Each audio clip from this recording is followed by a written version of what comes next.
Community hall కానీ కళ్యాణ మండపం కానీ ముఖ్యంగా మా వార్డులో మా ఊరికి వచ్చేసరికి మా పుట్టి పత్తూరు వచ్చిన కాడి నుంచి 40 సంవత్సరాల కుంచాల గుడి కట్టడానికి అలా ప్రయత్నం చేస్తూనే ఉన్నారు. మా పెద్దలు చనిపోయి ఎక్కడ ఉన్నాడు మా కన్నూరు అప్పలరాజు, అప్పుడు ఆయన నాయకత్వం కాడి నుంచి అలాగా గణబాబు ఎమ్మెల్యే కాడి నుంచి ఆ గుడి కడదామని ప్రయత్నం చేయడం ఆపేయడం, ఇలాంటి పరిస్థితుల్లో ఆయన ఎమ్మెల్యే అయిన తర్వాత మాకు ఆ గుడి కట్టే అవకాశం కల్పించారు.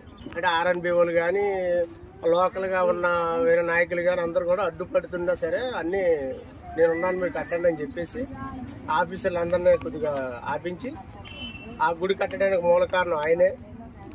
మాకు సందాలు కూడా వచ్చాయంటే మరి ఆ రోజుల్లో ఆయన పేరు వల్ల మాకు సందాలు వచ్చాయి. మేము వెళ్ళి సందాలు ఇచ్చామంటే ఎవరు ఇచ్చారు, ఆయనతో ఉన్నాం కనుక మాకు అది వచ్చింది. అలాగే మళ్ళీ మనకి వైఎస్ఆర్ పార్టీ తరఫున నాగిరెడ్డి గారు గెలిచారు.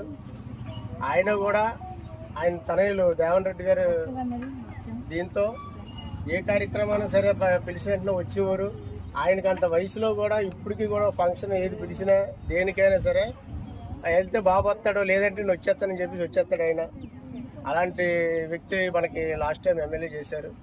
అలాగే నెక్స్ట్ ఏదైనా సరే మనం పార్టీని గెలిపించుకుంటే మనం ఉన్నాం అనిపించుకోవడానికి చేద్దామనే కృషిలో భాగంగా ఈ చీరల పంపిణీ కార్యక్రమాన్ని అంటే నన్ను చూసి ఇంకో పోటీ పడి ఇంకో వాటిలో చేస్తారని ఆనందంతో రెచ్చగొట్టడానికే ఈ కార్యక్రమం స్టార్ట్ చేస్తున్నాం.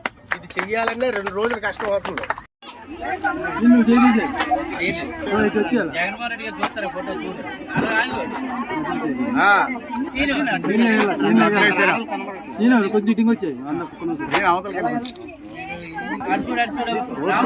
చూడమ్మా ఇటప్ చూడు